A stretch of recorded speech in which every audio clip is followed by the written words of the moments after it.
ओम शांति। आज 8/10/2020 की मुरली में बाबा ने कहा, मीठे बच्चे, बाबा आए हैं तुम्हें बहुत रुचि से पढ़ाने, तुम भी रुचि से पढ़ो। नशा रहे हमको पढ़ाने वाला स्वयं भगवान है। प्रश्न है आज का, तुम ब्रह्मा कुमार कुमारियों का उद्देश्य व शुद्ध भावना कौन सी है? उत्तर है, तुम्हारा उद्देश्य है कल्प 5000 वर्ष पहले की तरह फिर से श्रीमत पर विश्व में सुख और शांति का राज्य स्थापन करना। तुम्हारी शुद्ध भावना है कि श्रीमत पर हम सारे विश्व की सद्गति करेंगे।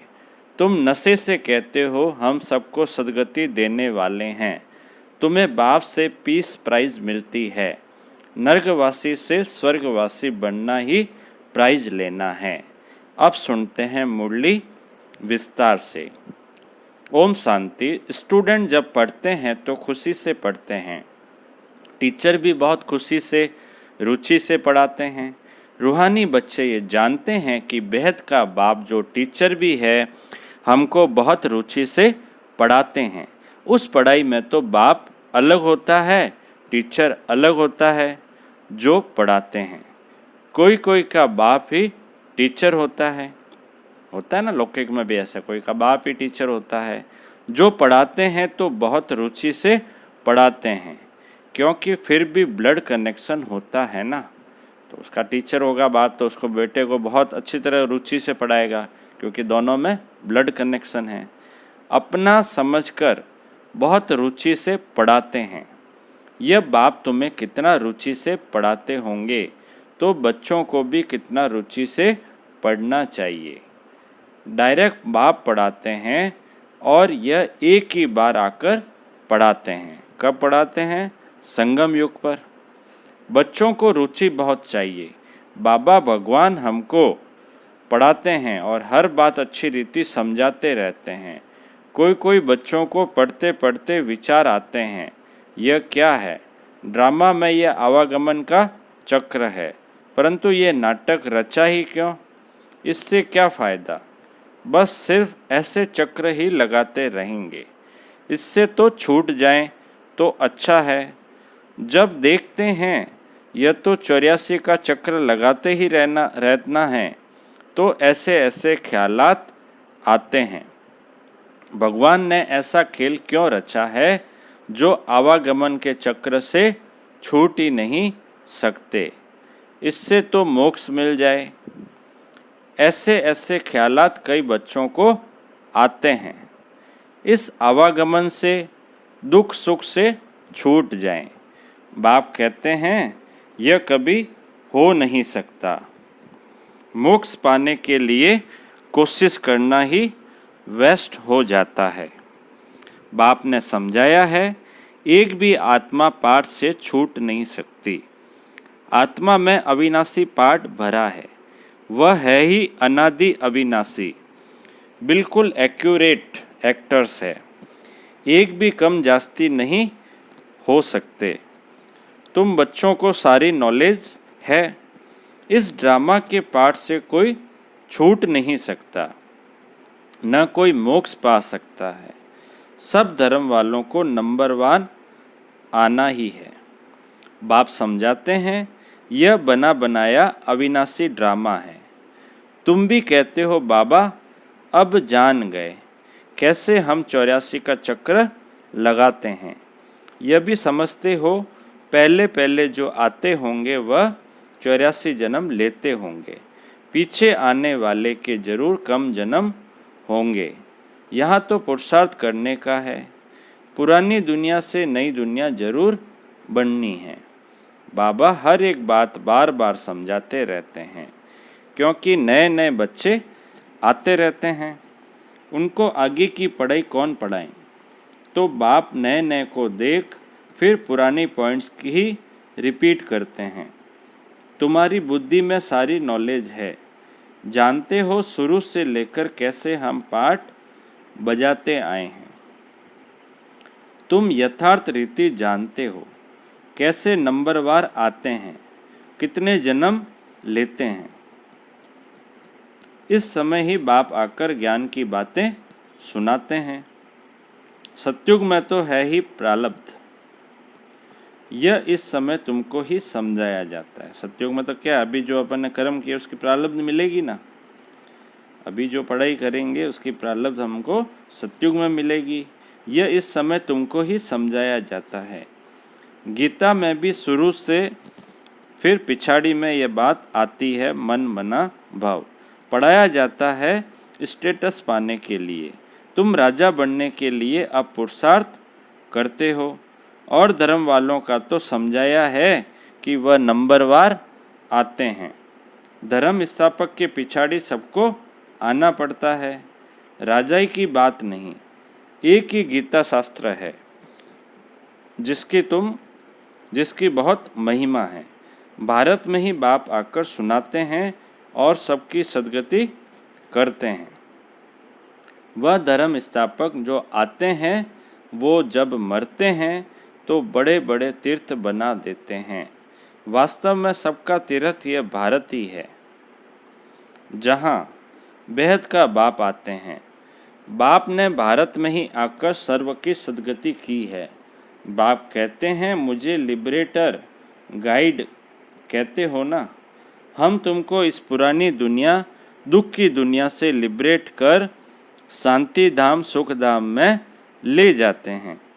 बच्चे जानते हैं बाबा हमें शांति धाम सुख धाम ले जाएंगे, बाकी सब शांति धाम जाएंगे। दुख से बाप आकर लिबरेट करते हैं। उनका जन्म मरण तो है नहीं, बाप आया फिर चला जाएगा। उनके लिए ऐसे थोड़े ही करेंगे, उनके लिए ऐसे थोड़े ही कहेंगे कि मर गया, जैसा शिवानंद के लिए कहेंगे शरीर छोड़ दिया। फिर क्रियाक्रम करते हैं। यह बाप चला जाएगा तो इनका क्रियाक्रम सेरेमनी आदि कुछ भी नहीं करना होता। उनके तो आने का भी नहीं पता पड़ता। क्रियाक्रम आदि की तो बात ही नहीं। और सब मनुष्यों का क्रियाक्रम करते हैं, बाप का क्रियाक्रम होता नहीं।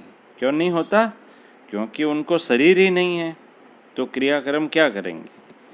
सतयुग में यह ज्ञान भक्ति की बातें होती नहीं, यह अभी ही चलती है और सब भक्ति ही सिखलाते हैं।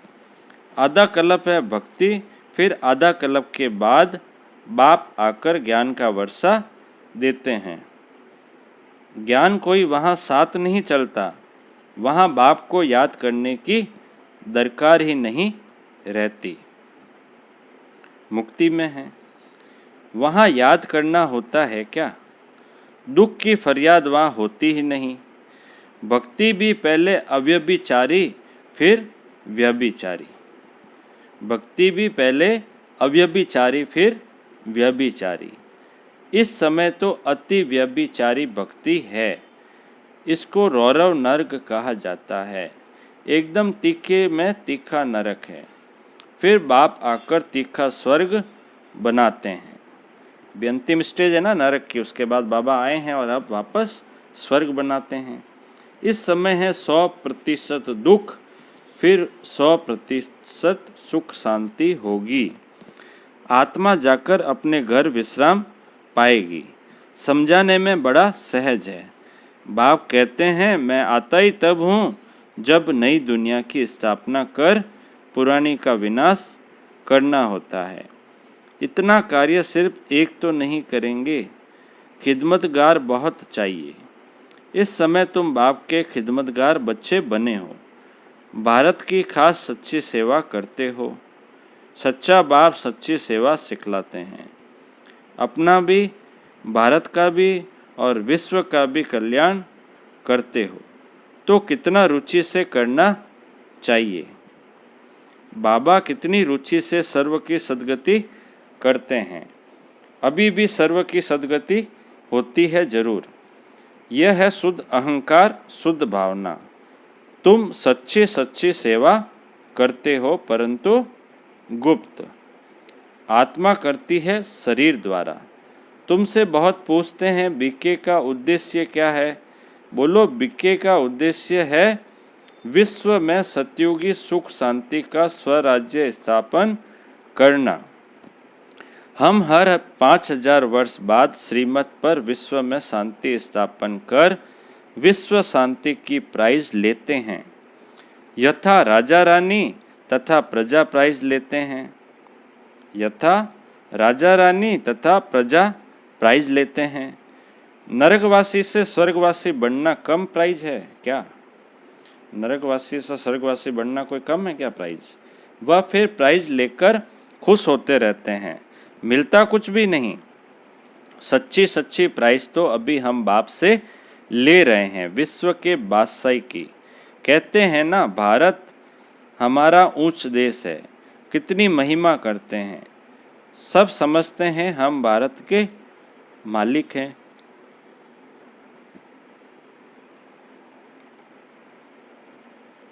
सब समझते हैं हम भारत के मालिक हैं, परंतु मालिक है कहाँ?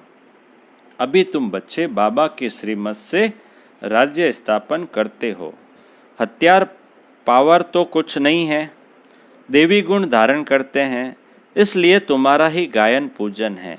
अम्बा की देखो कितनी पूजा होती है, परंतु अम्बा कौन है, ब्राह्मण है व देवता, यह भी पता नहीं। अम्बा, काली, दुर्गा, सरस्वती आदि ऐसे बहुत नाम हैं। यहाँ भी नीचे अम्बा का छोटा सा मंदिर है। अम्बा को बहुत भुजाएं दे देते हैं, ऐसे तो है नहीं। इसको कहा जाता है ब्लाइंड फेथ। क्राइस्ट, बुद्ध आदि आए, उन्होंने अपना अपना धर्म स्थापन किया। उन्होंने अपना अपना धर्म स्थापन किया, तिथि तारीख सब बताते हैं। वहाँ ब्लाइंड फेथ की तो बात ही नहीं।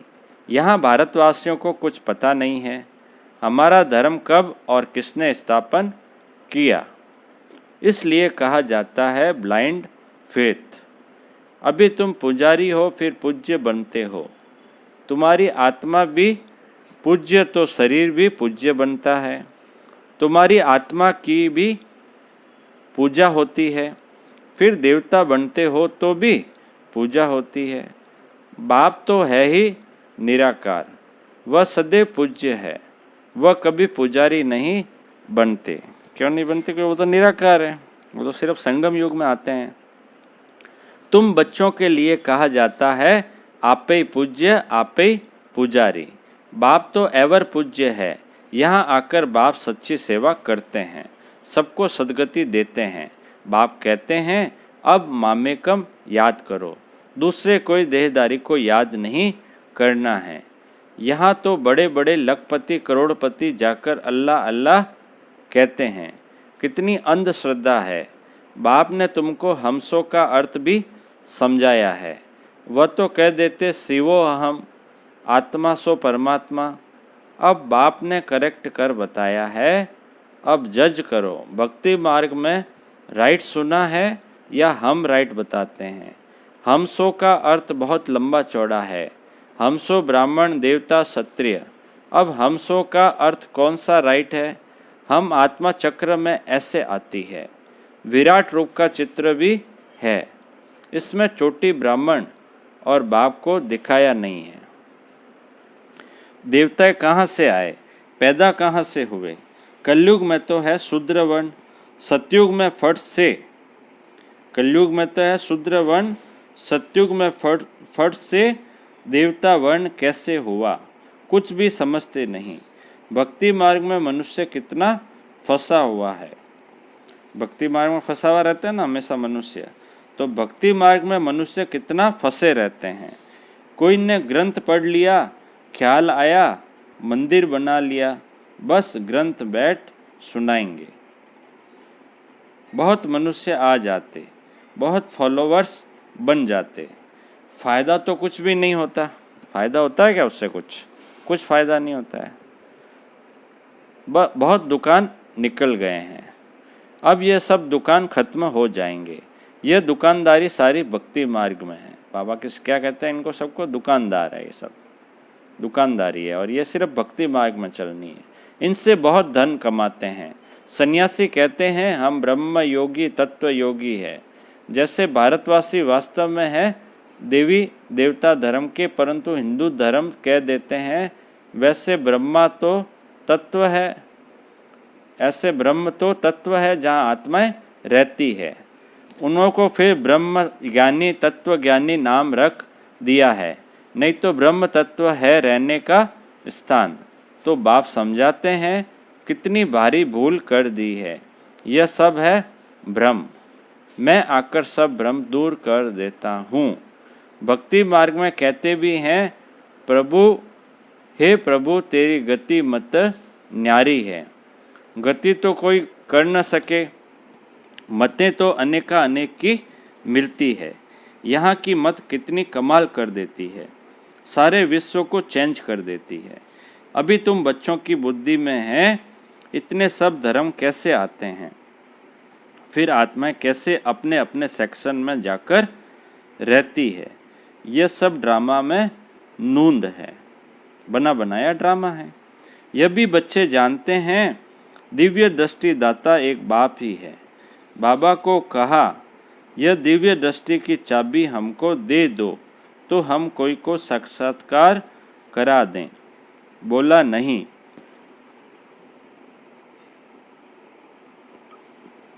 बोला नहीं, यह चाबी किसको मिल नहीं सकती। उनके एवज में तुमको फिर विश्व की बादशाही देता हूँ, मैं नहीं लेता हूँ। मेरा ही पाठ है साक्षात्कार कराने का। साक्षात्कार होने से कितना खुश हो जाते हैं, मिलता कुछ भी नहीं। ऐसे नहीं कि साक्षात्कार से कोई निरोगी बन जाते हैं या धन मिल जाता है, नहीं। मीरा को साक्षात्कार हुआ परंतु मुक्ति को थोड़े ही पाया। साक्षात्कार तो मीरा को भी हुआ था पर मुक्ति को थोड़ी पाया। मनुष्य समझते हैं वह रहती ही वैकुंठ में थी, परंतु वैकुंठ कृष्णपुरी है कहाँ। यह सब है साक्षात्कार। बाप बैठ सब बातें समझाते हैं। उनको भी पहले पहले विष्णु का साक्षात्कार हुआ तो बहुत खुश हो गया। वह भी जब देखा कि मैं महाराजा बनता हूँ। किसके बारे में बात कर रहे हैं बाबा? ब्रह्मा बाबा के बारे में। विनाश भी देखा, फिर राजाई का भी देखा, तब निश्चय बैठा, ओहो मैं तो विश्व का मालिक बनता हूँ। बाबा की प्रवेशता हो गई। बस बाबा ये सब आप ले लो, हमको तो विश्व की बादशाही चाहिए। ब्रह्मा बाबा ने क्या किया फिर? सब अपना धन सब दे दिया, सरेंडर कर दिया अपने आप को। तुम भी ये सौदा करने आए हो ना। जो ज्ञान उठाते हैं उनकी फिर भक्ति छूट जाती है। अच्छा अच्छा बाप दादा बोले, मीठे मीठे सिकी लदे बच्चों प्रति माता पिता बाप दादा का याद प्यार और गुड मॉर्निंग। रूहानी बाप की रूहानी बच्चों को नमस्ते। हम रूहानी बच्चों की रूहानी बाप दादा को याद प्यार, गुड मॉर्निंग और नमस्ते नमस्ते नमस्ते। धारणा के लिए मुख्य सार है, पहला पॉइंट है देवी गुण धारण कर श्रीमत पर भारत की सच्ची सेवा करनी है। अपना, भारत का और सारे विश्व का कल्याण बहुत बहुत रुचि से करना है। धारणा के लिए दूसरा पॉइंट है ड्रामा की अनादि अविनाशी नूंद को यथार्थ समझ कोई भी टाइम वेस्ट करने वाला पुरुषार्थ नहीं करना है, व्यर्थ ख्यालात भी नहीं चलाने हैं। मीठे बाबा का मीठा वरदान, एकाग्रता के अभ्यास द्वारा एक रस स्थिति बनाने वाले सर्व सिद्धि स्वरूप भव। एकाग्रता के अभ्यास द्वारा एक रस स्थिति बनाने वाले सर्व सिद्धि स्वरूप भव। विस्तार है, जहाँ एकाग्रता है वहाँ स्वतः एक रस स्थिति है। एकाग्रता से संकल्प, बोल और कर्म का व्यर्थपन समाप्त हो जाता है और समर्थपन आ जाता है। एकाग्रता अर्थात एक ही श्रेष्ठ संकल्प में स्थित रहना, जिस एक बीज रूपी संकल्प में सारा वृक्ष रूपी विस्तार समाया हुआ है। एकाग्रता को बढ़ाओ तो सर्व प्रकार की हलचल समाप्त हो जाएगी, सब संकल्प, बोल और कर्म सहज सिद्ध हो जाएंगे। इसके लिए एकांतवासी बनो। स्लोगन है आज का, एक बार की हुई गलती को बार बार सोचना अर्थात दाग पर दाग लगाना, इसलिए बीती को बिंदी लगाओ।